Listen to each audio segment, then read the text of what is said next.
des mois et même parfois des années, voilà le temps que passent certains développeurs sans gagner aucun argent. Bah oui, même si tu dis que t'es passionné par le game dev, il y a bien un moment où tu vas te rendre compte que c'est un enfer financier. Et c'est d'ailleurs ce qui empêche beaucoup de personnes de commencer. Il y a quand même pas mal de réussites, hein. Regarde Stardew Valley, Undertale, tout ça c'est des développeurs qui ont réussi à sortir leur jeu et à gagner de l'argent. Et bah dans cette vidéo on va voir à quel point les développeurs de jeux vidéo sont fauchés, mais on va aussi se rendre compte qu'il y a pas mal de développeurs qui arrivent à utiliser différentes techniques pour pouvoir gagner un petit billet, on va pas se mentir. Pourquoi c'est dur de gagner de l'argent? Déjà il y a une concurrence énorme, le nombre de personnes qui créent des jeux vidéo, de studios de jeux vidéo, il y a beaucoup d'offres et même s'il y a quand même beaucoup de demandes, bah il y en a pas autant. Donc tous les jeux ne peuvent pas fonctionner. Sur les plateformes les plus populaires comme Steam, l'App Store ou même itch.io qui est un peu moins populaire, et bah il y a des milliers de jeux qui sortent chaque jour. Évidemment que tout ne marche pas. Et ce qui fait qu'un développeur peut vraiment être dans la merde, c'est qu'il passe des années à créer son jeu sans gagner d'argent et le jour où il le sort, il flop. Bah là, il est vraiment dans la merde parce qu'il va pas gagner d'argent. Ensuite, t'as aussi le coût du développement. Créer un jeu, c'est pas gratuit, ça coûte beaucoup d'argent. Il y a bien un moment où tu vas devoir acheter un pack en ligne avec des assets ou quelque chose. En tout cas, c'est vraiment pas gratuit et ça peut coûter plusieurs milliers, voire millions d'euros, hein. Ça dépend des jeux que tu crées évidemment. Et les développeurs de jeux qui créent leur jeu tout seuls, ils ont aucun argent tant que le jeu n'est pas sorti. Enfin, à une exception près, mais on verra ça un petit peu plus tard. Et puis on pourrait se dire que ça pourrait être mieux d'être en studio parce que au moins t'as un revenu stable. Sauf que avant de sortir un jeu, déjà t'es pas forcément hyper bien payé, même si ça dépend du studio. Et surtout c'est l'énorme rush. Et puis pour achever tout ça, t'as les plateformes bien sûr qui prennent une grosse part. T'as par exemple Steam qui prend 30% des ventes. 30% c'est énorme. Apple, Google pareil. En plus il y a la TVA, les impôts, les frais bancaires. À la fois il reste pas grand chose. On a vu que les développeurs gagnaient pas beaucoup d'argent et quand ils en gagnaient ils se le faisaient pas mal raqueter. Mais en réalité ils ont quand même beaucoup de techniques pour s'en sortir. Par exemple il y a énormément de développeurs qui font pas que ça. Ils ont genre un job à mi-temps où ils touchent le RSA, j'en sais rien. Mais ils ont une source de revenus à côté. Ensuite t'as d'autres développeurs qui sortent une démo pour essayer de gagner de l'argent directement avec. Alors ça peut marcher mais il faut pouvoir avoir une audience à qui tu fais jouer le jeu. Ou alors avoir un budget marketing pour le faire connaître. Mais bon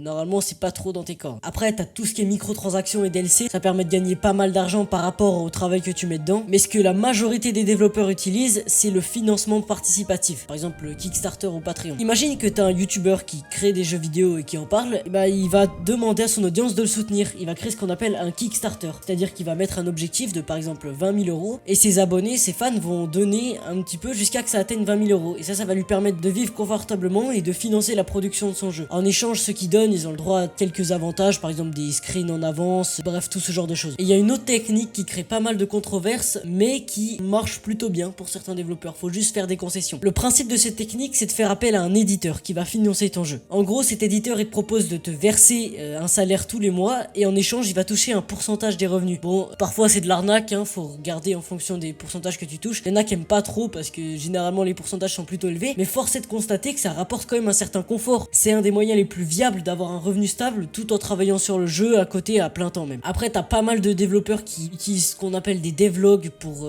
donner de la visibilité à leur jeu, mais il y a pas beaucoup de gens qui arrivent à en vivre. Après, t'as quand même quelques youtubeurs devlogs qui gagnent assez d'argent avec YouTube pour pouvoir avoir une source de revenus stable. Bon, depuis le début de la vidéo, je fais que vous parler d'à quel point c'est difficile de gagner sa vie en tant que développeur, mais en réalité, c'est pas parce que c'est dur que personne ne peut y arriver. Regarde, t'as énormément de jeux qui ont rapporté beaucoup d'argent en étant développés par un seul mec. L'exemple parfait, c'est Minecraft. Plusieurs milliards il a gagné en vendant son jeu, alors qu'il était tout seul. Undertale, ça a très bien marché. Regarde Toby Fox, il a gagné beaucoup d'argent. Quand tu sais ce que tu fais, t'as plus de chances d'y arriver. Si t'as regardé la vidéo jusqu'ici, c'est que t'es intéressé par le game dev. Et si tu veux te lancer dans le game dev, je te présente Game Dev Starter. Game Dev Starter, c'est ma vidéo payante qui va te permettre de commencer ta carrière de développeur de jeux vidéo. J'ai pris plusieurs dizaines d'heures à concocter un plan d'action étape par étape pour permettre à n'importe qui de se lancer. Tu le suis ce plan, tu vas être développeur de jeux vidéo, c'est sûr et certain. Sauf que c'est pas tout. En plus de ça, il y a 1 heure de vidéo qui explique tout ce que tu dois savoir pour commencer le game dev. Comme ça va sortir dans genre 2-3 semaines, je vous montre déjà un petit peu le contenu, sans vous spoil bien sûr. Vous retrouverez des notions que vous avez besoin de connaître pour commencer, le plan d'action dont je viens de vous parler, quelles sont les étapes pour créer un jeu, parce qu'il y a pas mal d'étapes que certaines personnes ne connaissent même pas, et brûler ces étapes revient à se tirer une balle dans le pied, des astuces, tout ce qu'il faut savoir pour gérer ton game dev comme un pro, et quelques trucs bien croustillants dans le bonus. Et ça c'est que pour la partie vidéo. Il y a aussi un serveur Discord privé où je peux vous aider sur tout ce que vous voulez, et il y a régulièrement des conférences pour répondre à toutes vos questions. Je vais pas tout vous spoil, mais il y a même un système de défis que vous pouvez réaliser pour gagner des récompenses. Si tu veux plus d'informations, je te conseille de checker le premier lien dans la description. Sur ce, merci vraiment d'avoir regardé cette vidéo, mets un like, abonne-toi et mets-moi un petit commentaire.